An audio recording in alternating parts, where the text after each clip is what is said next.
ಇನ್ನು BPL card ಬಡ ಜನರ ಅನ್ನದ ಕಾರ್ಡ್. ಆದರೆ ಇದೇ ಬಿಪಿಎಲ್ ಕಂಡವರ ಕೈ ಸೇರಿದೆ ಅನ್ನುವಂಥದ್ದು ಆರೋಪ. ಅದರಲ್ಲೂ ಸುಮಾರು 12 ಲಕ್ಷಕ್ಕೂ ಹೆಚ್ಚು ಶ್ರೀಮಂತರುಗಳು ಅಂದ್ರೆ ಅರ್ಹ ಅಲ್ಲದವರು ಬಿಪಿಎಲ್ ಕಾರ್ಡ್ನ ಒಡೆಯರಾಗಿದ್ದಾರೆ ಅಂತ ಅಕ್ರಮದಾರರಿಗೆ ಈಗ ಸರ್ಕಾರ ಶಾಕ್ ಕೊಡ್ತಾ ಇದೆ. ಅಷ್ಟೇ ಅಲ್ಲ, ಅನರ್ಹರ ಲಿಸ್ಟ್ ಅನ್ನ ಎಲ್ಲ ರೆಡಿ ಮಾಡಿಕೊಂಡು ನ್ಯಾಯಬೆಲೆ ಅಂಗಡಿಯ ಮುಂದೆನೆ ಅಂಟಿಸಿದೆ ಕೂಡ. 70-75% ಇದೆ, ಪರಿಷ್ಕರಣೆ ಮಾಡಲೇಬೇಕು, ಅನಿವಾರ್ಯ.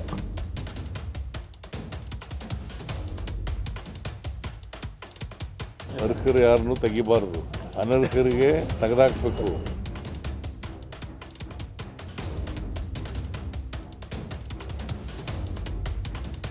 ಬಿಪಿಎಲ್ ಕಾರ್ಡ್ದಾರರಿಗೆ ನಡುಕ. ನಮ್ ಕಾರ್ಡ್ ಎಲ್ಲಿ ರದ್ದಾಗುತ್ತೋ ಅನ್ನೋ ಭಯ. ಅನರ್ಹ ಕಾರ್ಡ್ಗಳ ವಿರುದ್ಧ ಸರ್ಕಾರ ಸಮರ ಆರಂಭಿಸ್ತಾ ಇದ್ದಂತೆ ಎಲ್ಲಾ ಕಾರ್ಡ್ದಾರರಿಗೂ ಆತಂಕ ಶುರುವಾಗಿದೆ. ಇದರ ನಡುವೆ ನ್ಯಾಯಬೆಲೆ ಅಂಗಡಿ ಮುಂದೆಯೇ ಅನುಮಾನಾಸ್ಪದ ಕಾರ್ಡುದಾರರ ಲಿಸ್ಟ್ ಹಾಕಲಾಗಿದೆ.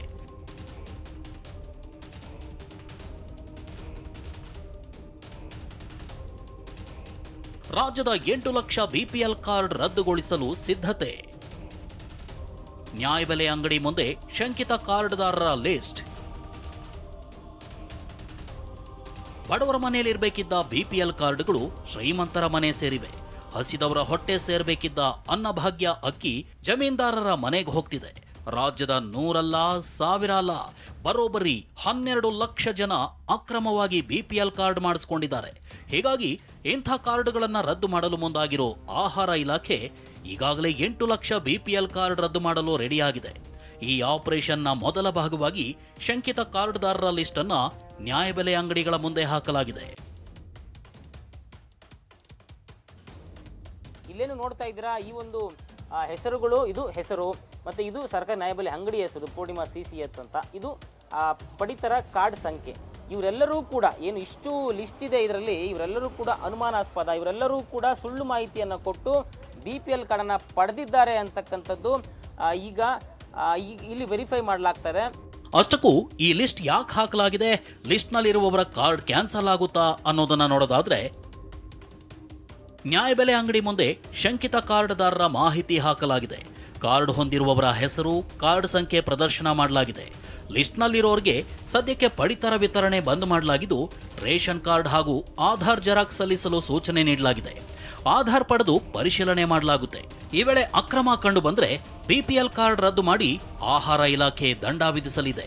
ಇನ್ನು ಶಂಕಿತರನ್ನ ಸ್ಥಳೀಯ ಆಹಾರ ಇಲಾಖೆ ಅಧಿಕಾರಿಗಳನ್ನ ಭೇಟಿ ಮಾಡಿ ಮಾಹಿತಿ ನೀಡುವಂತೆ ಸೂಚನೆ ನೀಡಲಾಗುತ್ತೆ. ಒಂದು ವೇಳೆ ಬಿಪಿಎಲ್ ಅರ್ಹತೆ ಹೊಂದಿದ್ರೆ ಯಾವುದೇ ಕಾರಣಕ್ಕೂ ಕಾರ್ಡ್ ರದ್ದಾಗೋದಿಲ್ಲ.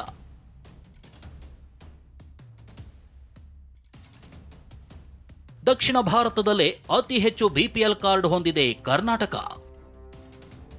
7 ಲಕ್ಷ ಕಾರ್ಡ್ ತೆಗೆಯಲು ಕೇಂದ್ರದಿಂದಲೇ ಸೂಚನೆ ಎಂದ ಸಚಿವ.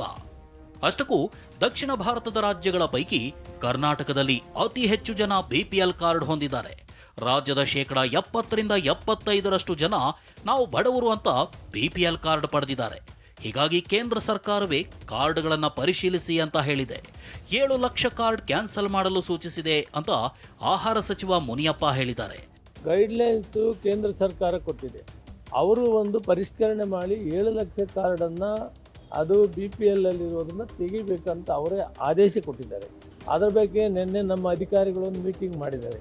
ಮೀಟಿಂಗ್ ಫೈಸಲ್ ಏನಾಗಿದೆ, ಯಾವ್ಯಾವ್ದು ಮಾಡಬೇಕು ಅನ್ನೋದನ್ನು ಒಂದು ನಿರ್ಣಯ ಮಾಡಿದರೆ ಅದನ್ನು ನಾನು ಮೀಟಿಂಗ್ ಮಾಡಿಬಿಟ್ಟು ಯಾವ್ದು ತೆಗಿಬೇಕು, ಕೇಂದ್ರ ಸರ್ಕಾರ ಪರಿಷ್ಕರಣೆ ಮಾಡಿರೋದ್ರ ಪ್ರಕಾರ ಏನು ಮಾಡಬೇಕು ಅನ್ನೋ ವಿಷಯನ ನಾನು ಮಾತಾಡ್ತೀನಿ. ಅನರ್ಹರ ಕಾರ್ಡ್ಗಳನ್ನು ಮಾತ್ರ ರದ್ದು ಮಾಡ್ತೀವಿ, ಅರ್ಹತೆ ಹೊಂದಿದ್ರೆ ಮತ್ತೆ ಬಿಪಿಎಲ್ಗೆ ಸೇರಿಸ್ತೀವಿ ಅಂತ ಸಿಎಂ ಸಿದ್ದರಾಮಯ್ಯ ಹೇಳಿದ್ದಾರೆ.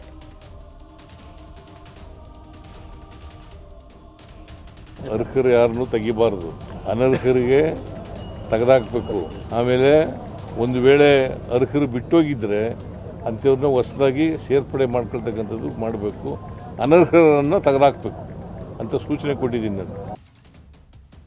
25 ಲಕ್ಷ ಕಾರ್ಡ್ ರದ್ದಾಗುತ್ತೆ ಎಂದ ವಿಪಕ್ಷ ನಾಯಕ. 13 ಲಕ್ಷ ಕಾರ್ಡ್ ರದ್ದು ಮಾಡ್ತಾರೆ ಅಂತ ಹೇಳಲಾಗ್ತಿದೆ. ಆದರೆ ವಾಸ್ತವವಾಗಿ 25 ಲಕ್ಷ ಬಿಪಿಎಲ್ ಕಾರ್ಡ್ ರದ್ದಾಗಲಿವೆ. ಹಣ ಉಳಿತಾಯಕ್ಕಾಗಿ ಈ ರೀತಿ ಮಾಡ್ತಿದ್ದಾರೆ ಅಂತ ವಿಪಕ್ಷ ನಾಯಕ ಅಶೋಕ್ ಗಂಭೀರ ಆರೋಪ ಮಾಡಿದ್ದಾರೆ. ರೇಷನ್ ಕಾರ್ಡು ಅಂತ ಹೇಳ್ತಾ ಇದ್ದಾರೆ ಅಷ್ಟೇ, ಒಳಗೆ ಅವರು ಒಂದು 25 ಲಕ್ಷ ಕಟ್ ಮಾಡಿಬಿಟ್ಟಿರ್ತಾರೆ. ಒಳಗೆ ಗೊತ್ತಿಲ್ದಂಗೆ 25 ಲಕ್ಷ ಕಟ್ ಮಾಡಿರ್ತಾರೆ ಅವರು. ಇದರಿಂದ ಯಾರು ಬಡವ ಇವತ್ತು ಆಸ್ಪತ್ರೆಗೆ ಹೋಗ್ಬೇಕಾದ್ರೂ ಕಷ್ಟ ಆಗ್ತೈತೆ. ಅವ್ರಿಗೇನಾದರೂ ಬೇರೆ ಬೇರೆ ಸವಲತ್ತು, ಈಗ ಭಾಗ್ಯದ ಲಕ್ಷ್ಮಿ ಸ್ಕೀಮ್ ಇದೆ, ಎಲ್ಲ ತಪ್ಪೋಗ್ತೈತೆ ಅವ್ರಿಗೆ. ಇನ್ನು ಎಲಿಜಿಬಲ್ ಅನೇಕ ಕಡೆ ಇದ್ದಾರೆ, ಇದು ಫ್ಯಾಕ್ಟ್ ಇದೆ. ಭಾಳಷ್ಟು ಕಡೆ ಯಾರು ಎಲಿಜಿಬಲ್ ಇರಬೇಕು, ಎಲಿಜಿಬಲ್ ಇರಲಾರ್ದಂಥವ್ರು ಅನೇಕರಿದ್ದಾರೆ. ಸೊ ಅದನ್ನು ಸರಿಯಾಗಿ ಪರಿಶೀಲನೆ ಮಾಡಿ ತೆಗಿತಾ ಇದ್ದರೆ ಟೆಕ್ನಾಲಜಿಯನ್ನು ಉಪಯೋಗ ಮಾಡಿ, ಬೈ ಯೂಸಿಂಗ್ ದಿ ಟೆಕ್ನಾಲಜಿ. ಉಚಿತ ಅಕ್ಕಿ, ಚಿಕಿತ್ಸೆಯಲ್ಲಿ ರಿಯಾಯಿತಿ ಅಂತ ಬಿಪಿಎಲ್ ಕಾರ್ಡ್ನಿಂದ 10 ಸೌಲಭ್ಯ ಸಿಗ್ತಿವೆ. ಹೀಗಾಗಿ ಶ್ರೀಮಂತರ ಮನೆಯಲ್ಲೂ ಬಿಪಿಎಲ್ ಕಾರ್ಡ್ಗಳಿವೆ. ಅದೇ ಕಾರ್ಡ್ಗಳಿಗೆ ಈಗ ಸಂಕಷ್ಟ ಎದುರಾಗಿದೆ.